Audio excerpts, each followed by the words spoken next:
അഖില രവീന്ദ്രനുണ്ട് കൂടുതൽ വിവരങ്ങൾ നൽകാൻ നമുക്കൊപ്പം. അഖില, അപ്പോൾ ആദ്യത്തെ പടി ഗംഭീരമായി തന്നെ പൂർത്തിയാക്കിയിരിക്കുകയാണ്. ഫാൽക്കൺ 9 റോക്കറ്റ് ഡ്രാഗൺ പേടകവുമായി കുതിച്ചുയർന്നു. പിന്നീട് പേടകത്തിൽ നിന്ന് റോക്കറ്റ് വേർപെട്ടു.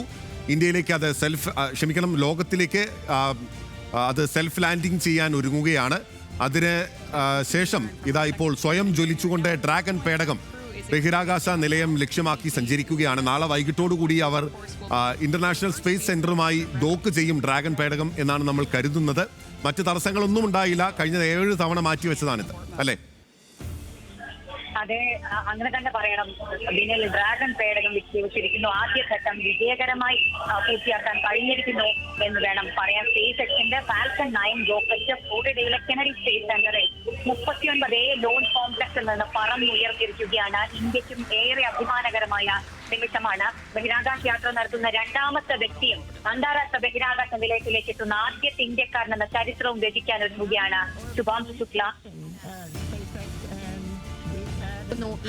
ഈ ഒരു നിമിഷത്തിൽ എന്നാണ് നമുക്ക് മനസ്സിലാക്കാൻ കഴിയുന്നത്. പെഗി വെറ്റ്സൺ നയിക്കുന്ന ഇന്ത്യ അടക്കം 4 രാജ്യങ്ങളിൽ നിന്നുള്ള ബഹിരാകാശ സംഘമാണ് അന്താരാഷ്ട്ര ബഹിരാകാശ നിലയത്തിലേക്ക് ഇപ്പോൾ യാത്ര പുറപ്പെട്ടിരിക്കുന്നത്.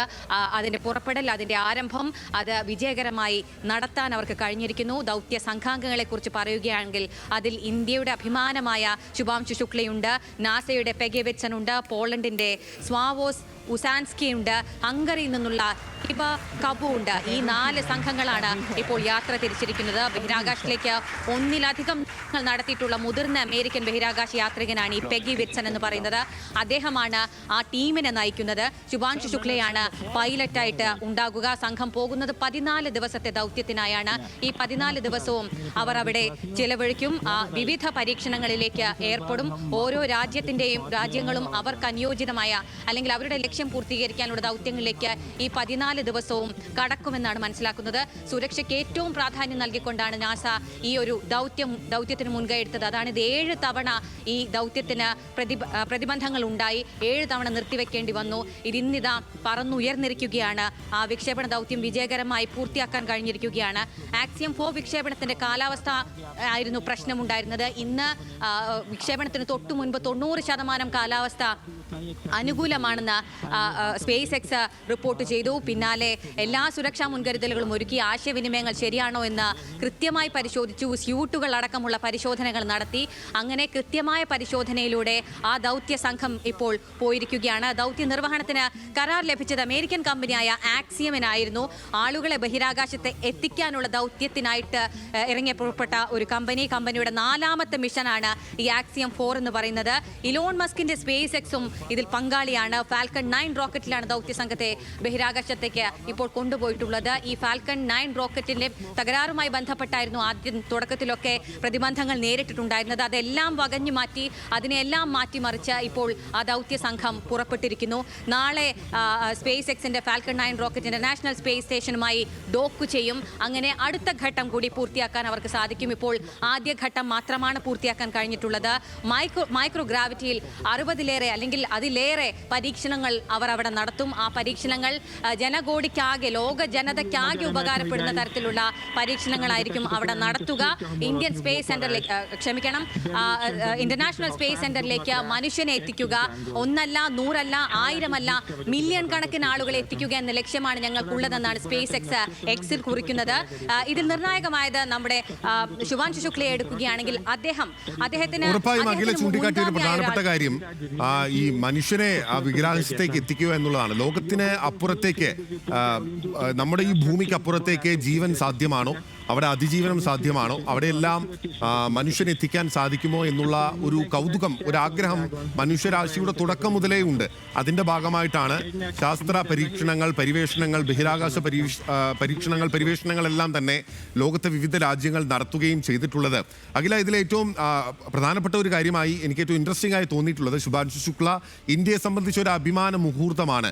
പക്ഷേ ഈ ആക്സിയം 4 ദൗത്യത്തിന് നേതൃത്വം നൽകുന്ന പെഗി വെറ്റ്സണെ പറ്റി നമ്മൾ പറഞ്ഞിട്ടുണ്ട്. അവരൊരു സ്ത്രീയാണ്.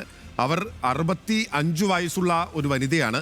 ഏതാണ്ട് 675 ദിവസങ്ങൾ സ്പേസിൽ ചെലവഴിച്ചിട്ടുള്ള എക്സ്പീരിയൻസ് ഉള്ള ഒരു ആസ്ട്രോനോട്ടാണ്. അവരൊരു ആസ്ട്രോനോട്ട് എന്നതിനോടൊപ്പം തന്നെ അമേരിക്കയിലെ ഒരു ബയോകെമിസ്ട്രി റിസർച്ചർ ആണ്. ആ വിഷയത്തിൽ പഠനം നടത്തുന്ന ഒരു വനിതയാണ്. ഒപ്പം തന്നെ ആക്സിയം സ്പേസിലാണ് അവരിപ്പോൾ ജോലി ചെയ്യുന്നത്. 2018 നാസയിൽ നിന്ന് റിട്ടയർ ചെയ്തതിന് ശേഷമാണ് സ്വകാര്യ ബഹിരാകാശ പര്യവേഷണ കമ്പനിയായിട്ടുള്ള ആക്സിയം സ്പേസിൽ അവർ ജോലിക്ക് പ്രവേശിക്കുകയും ചെയ്തിട്ടുള്ളത്. നിരവധി മണിക്കൂറുകൾ സ്പേസ് വാക്ക് നടത്തിയതിൻ്റെ ഒരു റെക്കോർഡ് കൂടി അവരുടെ ഭാഗത്തു നിന്നുണ്ട്. അങ്ങനെ വളരെ പരിചയസമ്പന്നമായിട്ടുള്ള ഒരു കമാൻഡറുടെ നേതൃത്വത്തിലാണ് ശുഭാൻശു ശുക്ല അവിടേക്ക് എത്തുന്നത്. ശുഭാൻശുവിൻ്റെ കാര്യത്തിലേക്ക് വന്നാൽ പോലും ഗഗൻയാൻ ദൗത്യത്തിന് വേണ്ടി ഇന്ത്യ കണ്ടെത്തിയിട്ടുള്ള ഇന്ത്യൻ വ്യോമസേനയിലെ മിടുക്കരായിട്ടുള്ള 4 ടെസ്റ്റ് പൈലറ്റുമാർ, അതായത് ഇന്ത്യയിലെ ഏറ്റവും അതിവേഗത്തിലുള്ള പോർ വിമാനങ്ങൾ, ഉദാഹരണത്തിന് റഫാൽ പോലുള്ള പോർ വിമാനങ്ങൾ പറത്തുന്നത്, അതിൻ്റെ ടെസ്റ്റ് നടത്തുന്ന ടെസ്റ്റ് പൈലറ്റുമാരിൽ ഒരാളാണ് ശുഭാൻശു ശുക്ല എന്ന് പറയുന്നത്. ശുഭാൻശു ശുക്ലയെ ഉൾപ്പെടെ 4 പേരെയാണ് ഇന്ത്യ ഗഗൻയാൻ ദൗത്യത്തിന് വേണ്ടി തെരഞ്ഞെടുക്കുകയും കർണാടകയിൽ വെച്ച് അതിൻ്റെ പ്രത്യേക പരിശീലനം നൽകിക്കൊണ്ടിരിക്കുകയും ചെയ്യുന്നത്. അതിൽ നിന്നാണ് ഇപ്പോൾ ആദ്യ ഗഗൻയാൻ ദൗത്യത്തിന് തന്നെ ഒരു ഭാഗം എന്ന് തന്നെ പറയേണ്ടിയിരിക്കുന്നു, അല്ലേ അഖില? കാരണം ഇതിൽ നിന്ന് കിട്ടുന്ന റിസൾട്ടുകൾ ഉൾപ്പെടെ ഇന്ത്യ ഗഗൻയാൻ ദൗത്യത്തിൽ ഉപയോഗപ്പെടുത്തും, അല്ലേ?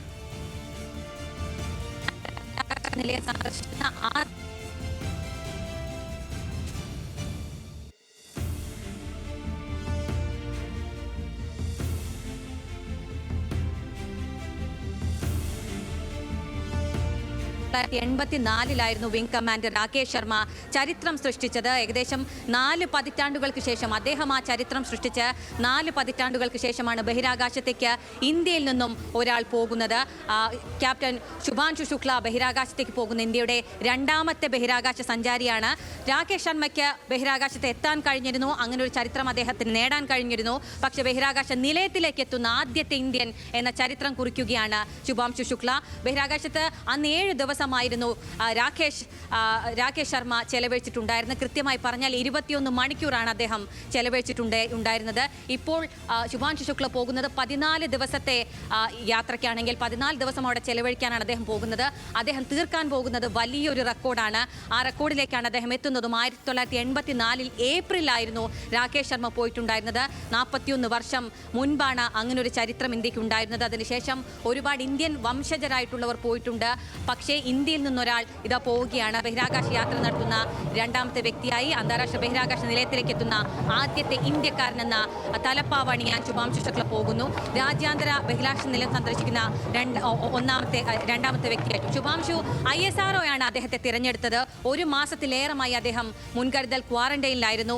വിവിധ രാജ്യങ്ങളിൽ, വിവിധ എയർ സ്റ്റേഷനുകളിൽ, വിവിധ സ്പേസ് സെന്ററുകളിൽ അദ്ദേഹം പരിശീലനം നേടി. അദ്ദേഹം മാത്രമല്ല, ദൗത്യത്തിലുള്ള 4 രാജ്യങ്ങളിൽ നിന്നുള്ള 4 പേരും ഇതേ പരിശീലനം നേടിയെത്തിയവരാണ്. അന്താരാഷ്ട്ര ബഹിരാകാശ നിലയത്തിൽ ഒരു സ്വകാര്യ ബഹിരാകാശ നിലയം നിർമ്മിക്കാൻ പദ്ധതിയിടുന്ന സ്വകാര്യ ബഹിരാകാശ കമ്പനിയാണ് ഈ ആക്സിയം. ആ ആക്സിയത്തിന്റെ സ്പേസിന്റെ ഭാഗമായ ദൗത്യത്തിനാണ് ഇപ്പോൾ ഈ 4 പേരും പോയിരിക്കുന്നത്.